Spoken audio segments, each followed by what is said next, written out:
أعوذ بالله من الشيطان الرجيم بسم الله الرحمن الرحيم فأجاءها المخاض إلى جذع النخلة قالت يا ليتني مت قبل هذا وكنت نسيا منسيا তারপর প্রসব বেদনা মারিয়ামকে একটি খেজুর গাছের নিচে নিয়ে গেল।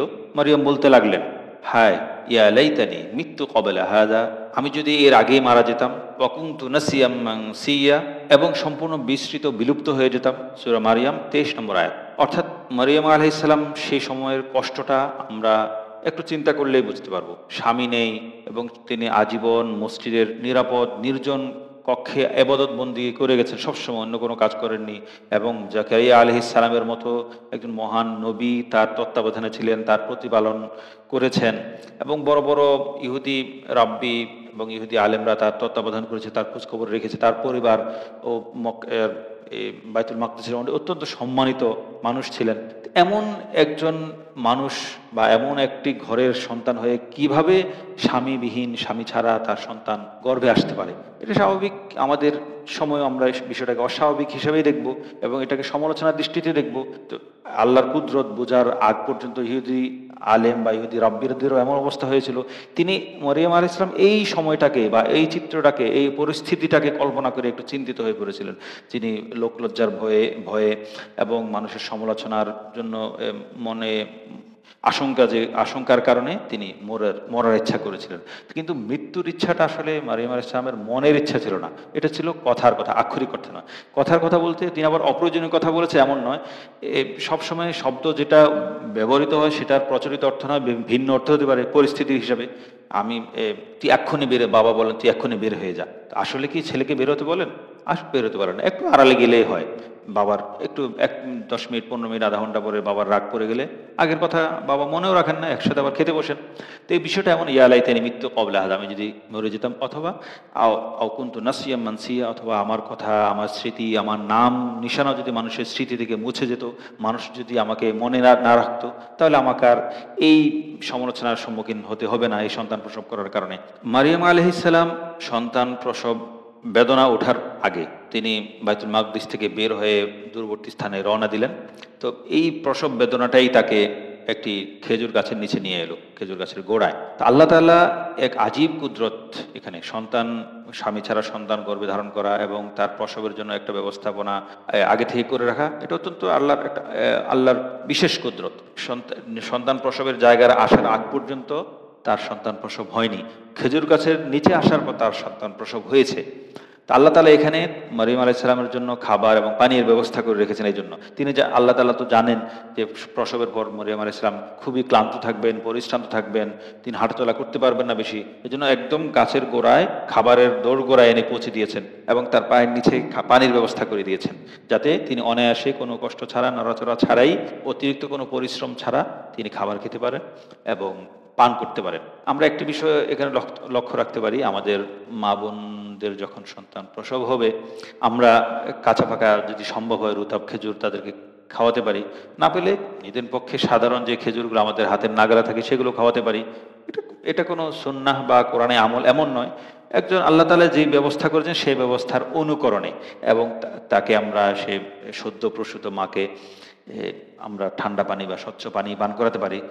সেটা সরাসরি নলকূপের হলে ভালো, কূপের হলে আরো ভালো, আল্লাহ যেভাবে ব্যবস্থা করেছেন। এটা কোরআনের অনুকরণ বলতে পারি, কোরআনের মহব্বতের একটা বহিঃপ্রকাশ বলতে পারি। এটা করলে, এমনভাবে করলে যেটা বাড়তি কোনো সওয়াব হবে বা বাড়তি কোনো ফজিলত, এমন কোনো হাদিস কোরআনে নেই।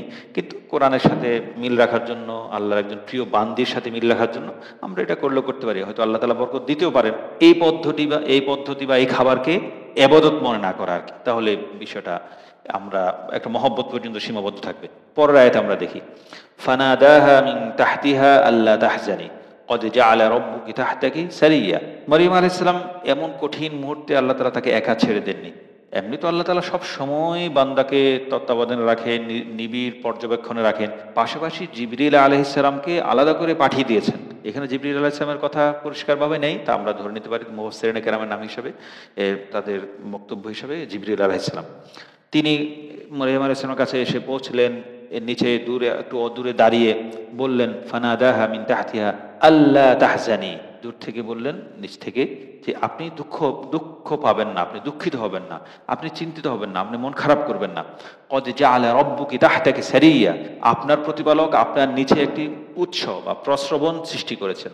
আপনার পানি পানের কোনো চিন্তা নেই, উপরে তো খাবার আছেই, খেজুর। জিবরিল আলাইহিস সালামের সান্ত্বনা বাক্যটি লক্ষণীয়। তিনি বলেছেন কি, আল্লাহ তাহজানি, কিন্তু পরিস্থিতি এবং পরিবেশ হিসাবে দুঃখ না পাওয়ার কথা বলার কথা ছিল না। মরিয়ম আলাইহিস সালাম বলেছেন, ইয়া লাইতানি মিত্তু ক্বাবলা হাযা, আমি যদি এর আগে মরে যেতাম। তো মরার, যিনি মরতে চাচ্ছেন তার বিপরীতে তাকে দুঃখিত না হওয়ার, শান্ত না হওয়ার কথা বলা, এ একটু অস্বাভাবিক লাগে স্বাভাবিক প্রাথমিক দৃষ্টিতে। আসলে বিষয়টা অস্বাভাবিক নয়, ঠিক আছে। একজন মানুষ কষ্টের সময় অনেক কথা বলেন, অনেক মন্তব্য করেন, অনেক মুখ দিয়ে অনেক শব্দ বাক্য বেরিয়ে যায়, সেটা আসলে তার মনের কথা থাকে না, সেটা আসলে তার মনের ইচ্ছা থাকে না। অনেক সময় শব্দ আমরা ব্যবহার করি, পরিস্থিতির কারণে শব্দটা স্বাভাবিক অর্থ না হয়ে ভিন্ন অর্থ হয়। এইসব ক্ষেত্রে যখন আল্লাহ কোনো একটা কঠিন মুহূর্তে বা বাবা মা রাগের মুহূর্তে ছেলেকে বলেন তুই এক্ষুনি দূর হয়ে যা, আসলে বাবা মা কি বলেন তুই দূর হয়ে যা? এটুকু অত বলেন তুই এখন আপাতত আমার সামনে থেকে যা। একটু পরে দুপুরবেলা আবার বাবা বা ছেলে একসাথে বসে ভাত খান, বাবা কিছু হয়নি এমন ভাব, তো আসলে বেরিয়ে যেতে বলেননি। তবু এখানেও মরিয়ম আলাইহিস সালাম কষ্টের সময়, দুঃখের সময়, মর্মযাতনা বা মনোপীড়নের সময় তিনি বলছেন, আমি যদি মরে যেতাম তাহলে আমার জন্য এটা ভালো হতো। এটা, এই মরাটা আসলে তিনি আক্ষরিক অর্থে মৃত্যু নয়, বলতে চেয়েছেন আমি যদি এই পরিস্থিতির সম্মুখীন না হতাম। তো এই পরিস্থিতি, কঠিন পরিস্থিতির কারণে মরিয়ম আলাইহিস সালাম যে মনে দুঃখ পাচ্ছিলেন, কষ্ট পাচ্ছিলেন, সেটাই সামনে এনে জিবরিল আলাইহিস সালাম বলছেন, আল্লাহ তাহজানি, মারিয়াম আপনি একটু কষ্ট পাবেন না, দুঃখ করবেন না, মনকে খারাপ করবেন না। আল্লাহ তাআলা আপনার জন্য অনেক কিছু করে দিয়েছেন এখানে। তো জিবরিল আলাইহিস সালামের কথাটা ধরে আমরা নিজেদের জীবনের জন্য একটা পাথেয় সংগ্রহ করতে পারি, যে আমরা প্রিয়জন যখন কোনো বিপদের মুহূর্তে, কঠিন মুহূর্তে, দুর্যোগের মুহূর্তে, কষ্টের মুহূর্তে, রাগের মুহূর্তে কোনো মন্তব্য করে বসে আমরা সেটাকে আমলে আনবো না, সেটাকে ধর্তব্যের মধ্যে আনবো না। আমরা দেখার চেষ্টা করব জিবরিল আলাইহিস সালামের মতো মূল কারণটা বের করার চেষ্টা করব, যে আমার প্রিয় মানুষটা, আমার সঙ্গীটা, আমার সঙ্গিনীটা, আমার ভাই, আমার বোন, আমার উস্তাদ, আমার শাগরিদ বা আমার সহকর্মী, আসলে তার মনের অবস্থাটা কি, তিনি আসলে কি মনের চিন্তাটা কি ছিল, তিনি কি আসলে আমাকে এমন অপমান করতে চেয়েছেন, না আসলে পরিস্থিতির কারণে, রাগের কারণে তিনি সেটা করে বসেছেন। আমরা তো আমাদের প্রিয়জনদেরকে চিনি, অন্য সময় তিনি কেমন আচরণ করেন, আজকে কেমন আচরণ করছেন, বা অন্য সময় রাগ করার পর তিনি আসলে অনুতপ্ত হয়েছেন কিনা। এখানেও এই সময়টা আমি এটা ভাববো, আসলে তিনি আমাকে এই কথাটা, সত্যিকার অর্থে আমাকে তিনি এই কথা বলেননি, বা যেটা বলতে চেয়েছে সেটা বোঝাতে চাননি, তার মনের কথা ভিন্ন ছিল। তো এইভাবে যদি আমরা আমাদের প্রিয়জনের রাগের মুহূর্তে, কঠিন সময়ের আচরণগুলোকে আমরা যদি বিবেচনা করতে পারি, তাহলে আমাদের অনেক কষ্ট কমে যাবে, আমাদের জীবনটা অনেক সহজ হয়ে যাবে, অনেক অনেক সংহত হয়ে যাবে, অনেক স্বাভাবিক হয়ে যাবে। এছাড়াও দুঃখ না পাওয়ার কারণ, আরো একটা কারণ হতে পারে, জিবরিল আলাইহিস সালাম জানতেন যে সন্তান যিনি ভূমিষ্ঠ লাভ করবেন তিনি হবেন একজন নবী। তো একজন মায়ের জন্য একজন নবীকে প্রসব করতে পারার মতো আনন্দ আর কিছু হতে পারে? তো মরিয়ম আলাইহিস সালামকে তিনি যখন জানতে পারবেন তার সন্তান একজন জন্মগতভাবে নবী, ঈসা আলাইহিস সালাম, তাহলে তার কোনো দুঃখ, কষ্ট, মর্মবেদনা, যাতনা কিছুই থাকবে না।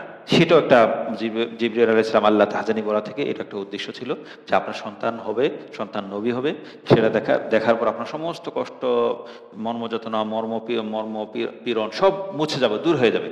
তা আমাদের শেখার বিষয় হলো, আমাদের জানার বিষয় হলো, আমরা আমাদের প্রিয়জনদেরকে সবসময় তাদের মুখের কথা ধরেই তাদেরকে ধরপাকড় করব না, তার সম্পর্ক ছেদ করা, নিজেকে আলাদা করে ফেলা, রাগারাগি করার জন্য আমিও সিদ্ধান্ত নিয়ে বসবো না।